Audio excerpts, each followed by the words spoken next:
Assalamualaikum warahmatullahi wabarakatuh.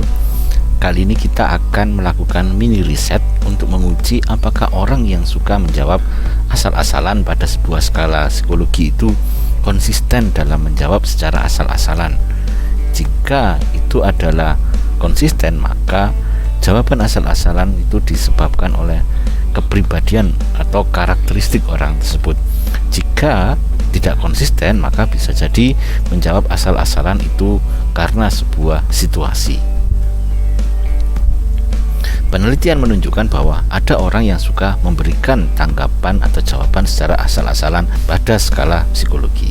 Misalnya seorang responden diberikan 3 butir pada sebuah skala sikap terhadap korupsi. Di sini terlihat bahwa pada butir yang pertama, responden tersebut tidak menyetujui bahwa korupsi itu merugikan negara. Namun dia sangat menyetujui bahwa koruptor itu harus dihukum mati. Berarti ada tidak konsistenan respons di sini. Atau yang kedua, misalnya dia tidak menyetujui bahwa sesuatu yang menyenangkan itu bisa membantu. Namun dia menyetujui bahwa dia sering membantu orang lain. Hal ini bisa terjadi karena dia menjawab secara asal-asalan atau tidak membaca butir pertanyaan yang disajikan dengan sempurna. Jika tanggapan asal-asalan muncul di 2 skala yang pertama dan skala yang kedua, maka tanggapan asalan-asalan itu merupakan sebuah trait.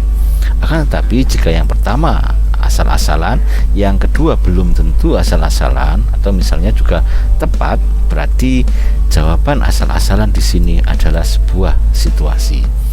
Kita akan mengujinya melalui korelasi person fit antar individu. Pada tahap ini kita mendapatkan person fit, pada tahap ini kita akan mendapatkan person fit, dan kita akan menguji korelasinya.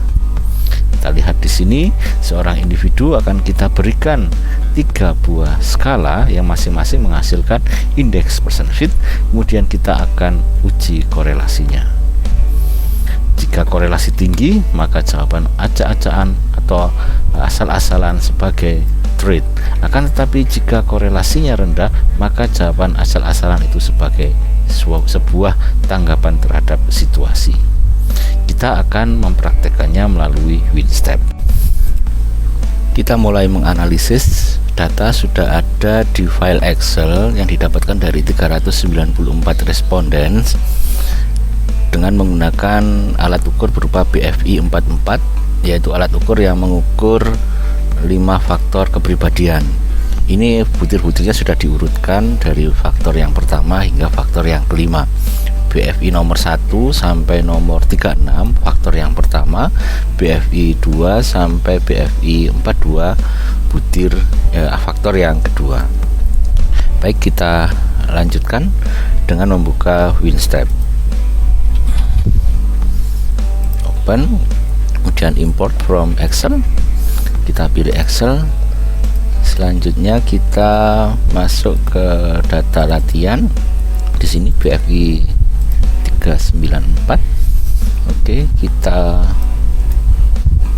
masukkan semuanya butir ke item response, kemudian construct WinStep file, kemudian kita pilih namanya katakanlah person fit 1, karena ini nanti kita mulai dari faktor 1 sampai faktor yang kelima. Saya sudah melakukan sinkronisasi dengan ekstensi con, itu adalah WinStep, sehingga saya menambahkannya dengan con, tidak menggunakan txt. Oke. Kemudian kita buka, ini sudah person fit 1 ya, kita edit. Nah, kita perlu menganalisis faktor yang kelima dulu, sehingga kita perlu mendelete item yang tidak mengukur faktor tersebut. Kita tulis id file yang artinya item delete file sama dengan kemudian bintang. Saya tidak menganalisis ini dulu, BFI 2 sampai BFI yang lain sampai item 44 ya. Berarti saya tulis di sini 9 sampai 44, kemudian enter, kemudian kasih bintang. Oke, kemudian save. Kita kembali ke person fit 1 tadi di sini. Kemudian kita exit then restart. Oke. Kita analisis di sini. Kita lihat di item entry-nya. Nah, item nomor 9 sampai nomor 44 itu dihapus. Sehingga kita mendapatkan skor dari BFI 1 sampai BFI 36. Oke. Kita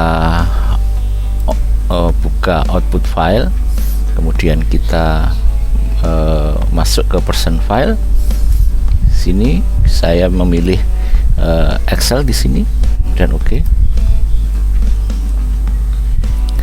Nah, di sini sudah ada, ini ada nilai infit dan outfit untuk faktor yang pertama. Kemudian saya melakukan analisis lanjutan untuk faktor yang kedua. Sini file, kemudian saya edit, saya save as dengan nama person fit 2 con, artinya kontrol gitu ya, save. Nah, sekarang saya menganalisis butir ini, butir 9 sampai butir 17. Berarti saya hapus ya yang nomor 1 sampai nomor 8. Kemudian yang saya hapus yang satunya lagi adalah butir nomor ini ya, 18 sampai 14. Ini tidak saya analisis. 18 sampai 14. 44. Mohon maaf. Oke, saya save. Kemudian saya open itu person fit con 2 ini kan karena nama filenya baru ya. Open, kemudian enter. Kita cek di sini. Nah, ini delete ya, hanya dianalisis BFI 2 saja, faktor yang kedua. Oke, kemudian kita ekstrak person fitnya di sini, pakai Excel juga. Nah, saya mendapatkan 2 file seperti ini. Yang pertama tadi person fit untuk faktor yang pertama, ini yang kedua person fit untuk faktor yang kedua. Saya buka SPSS, kemudian saya masukkan kedua informasi tadi ke sini. Ini untuk yang faktor yang pertama, saya ambil infitnya saja, copy, saya masukkan ke SPSS. Kemudian selanjutnya yang kedua, saya ambil infitnya saja, saya masukkan ke faktor yang kolom yang kedua. Saya namakan di sini person fit faktor 1, person fit faktor 2. Oke, saya korelasikan.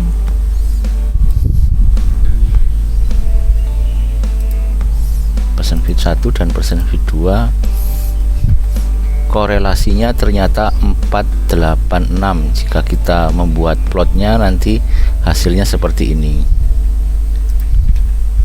Cukup besar ya hasilnya. Nah, kita lihat ini grafik hubungan antara person fit yang didapatkan dari pengukuran yang pertama dan person fit yang didapatkan dari pengukuran yang kedua. Kita lihat ternyata orang-orang yang person fitnya jelek gitu ya, karena person fitnya tinggi di sini, di pengukuran yang kedua dan pengukuran yang pertama itu sama-sama tinggi.